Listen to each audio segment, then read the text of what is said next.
Hi guys, so in this video what we're going to be doing is we're going to start with logarithms in this video. So if you don't really know what those are, don't worry, that's why I'm here. So hopefully this video will make it a little bit easier to understand. So I just want to explain the difference between the exponential form and logarithmic form and go through a few examples. I already did a video beforehand, but you know, basically, yeah, so, but I didn't post it because, I had other windows open.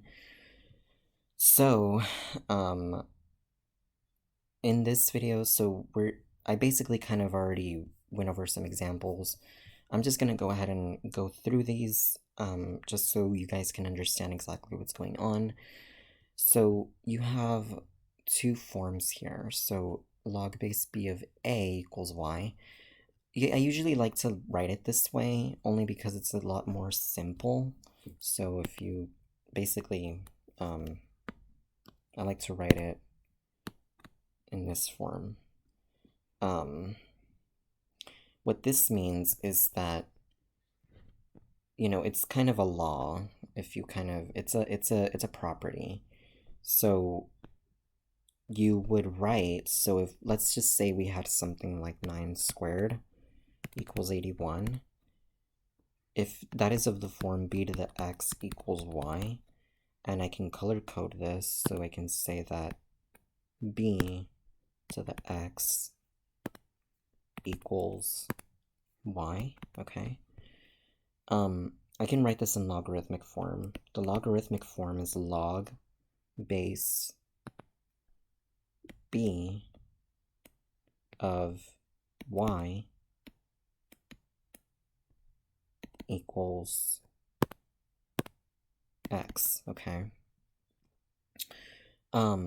So the way that you would write this is, you want to go ahead, so basically in this problem here, this problem right here, we want to write it in exponential or logarithmic form, excuse me.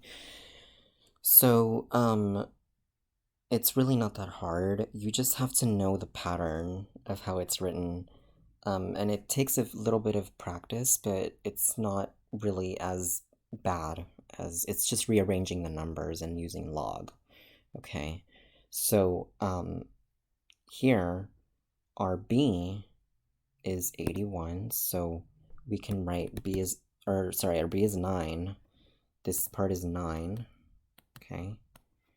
And I can kind of do this. And then our x is 2, as you can see right here. X is 2, so this is x. And then this part is b. And then our 81 is our y term. So we have 81 kind of right here. So 81 would be over here, and this is our y term. So basically we have x equals 2, and then y is 81.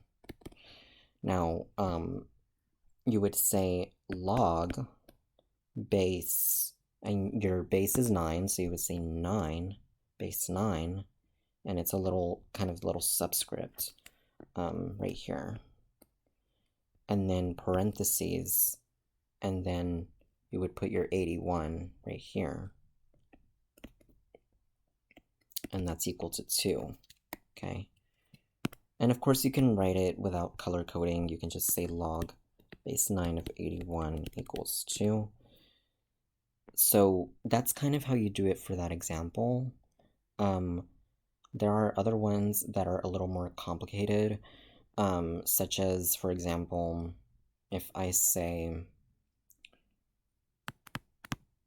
log base, for example, if I say, okay, so if I say something like this is a little bit harder.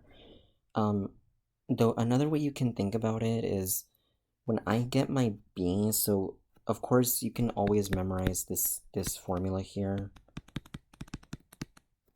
And then basically these two formulas, you can memorize them, and that makes it easier because, you know, you can kind of understand the pattern. That is my best recommendation if you really want to know very well how to do these, because honestly, it's not as easy if you just say, like, because I've seen teachers, they say 9 to the what will give me 1/81 or something like that, and it's really not that easy. And I'm going to change this to x. So my best recommendation is that you memorize both of these formulas. Now, looking at this one, we can say 9 raised to the x power will give me 1/81. Now, we know that 9 squared is equal to 81, right? That means that 9 times 9 equals 81.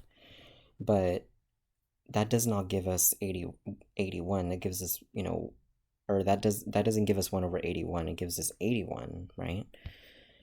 Another thing, if you look back, you know, if you think about arithmetic, you knew that 9 to the negative 2 will give me 1/9 squared, which is 1/81. So you can say that 9 raised to the x power is 1/81. And if you were to evaluate this logarithm, you would say that log base 9 of 1/81 equals -2. Okay. I don't want to go over the properties of logarithms in this video because, you know, this is a property, but it's not really, I don't want to go over, you know, the properties of logarithms yet, because I'm just introducing logarithms in this video. So in the next video, I'm going to do the properties of logarithms. So if we look at this example right here, for example, we have 2 to the 6 equals 64, and we want to turn it into log. Remember that this is b to the x equals y, right? So if I write that down, I can say that this is b to the x equals y. So then I would have log base b of y equals x, right? These are interchangeable. And so I would then say, well, this is just log base 2 of 64 equals 6. Basically, I said log, and I moved the 2 over here to the bottom, and I said of 64 is equal to 6. It's kind of like you're going this way, and then you're going back up. But, yeah, that's kind of how it works with logarithms. You really have to memorize how it works. Like I said, I highly recommend that you memorize these two formulas. These will really help you in doing these right. And so in the next video, I'm going to go over properties of logs, which are a little more complicated, but they are very important for logarithmic functions and also logarithmic equations once we get to those. So that is it for this video. If you guys have any questions, please let me know right away. Also, please like, comment, and or subscribe. I make math content every day. And I will see you guys in the next video. Bye, guys.